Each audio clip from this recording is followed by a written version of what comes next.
పేరు జిల్లా శ్రీశైలం. మేము నల్గొండ నుంచి వచ్చాము. మా వైఫ్ పద్మావతి, ఇద్దరం కలిసి ఈ ఆశ్రమం చూడాలని 10 సంవత్సరాల నుంచి వస్తూనే ఉన్నాం.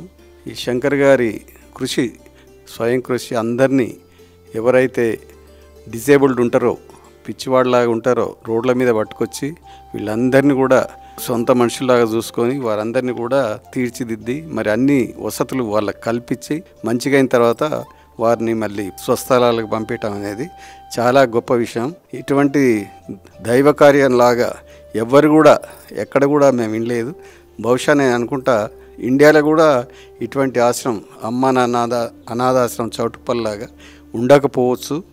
600 మంది పురుషులైతేంది, మహిళలైతేంది, 600 మంది డిజేబుల్డ్ వాళ్ళని అందరినీ ఒక దగ్గర చేర్చి మరి వాళ్ళు బాగోగులు చూసి వారికి సేవ చేయటం అంటే మామూలు విషయం కాదు. భగవంతుడు వారికి నిజంగా ఇంత మంచి మనసునిచ్చి మరి అందరినీ కూడా మానవత్వం, మానవ సేవ మాధవ సేవ అనే రీతిలో అందరినీ కూడా తీర్చిదిద్ది ఇంత పెద్ద బిల్డింగ్ ఆశ్రమంలాగా కట్టి ఒక దేవాలయం, అన్ని పుణ్యలింగాలతోటి జ్యోతిర్లింగాలతోటి ఒక దేవాలయం కట్టడం అనేది మామూలు విషయం కాదు. ఇది ఒక పుణ్యతీర్థంలాగా ముందు ముందు బాసిల్లుతుందని ఈ శంకర్ గారికి సర్వదా అన్ని విధాల భగవంతుడు ఆయురారోగ్యాలు ఇచ్చి ఇంకా దీన్ని అభివృద్ధి పదంలో తీసుకుపోతారని ఇక్కడికి వచ్చినందుకు మాకు చాలా సంతోషంగా ఉన్నది.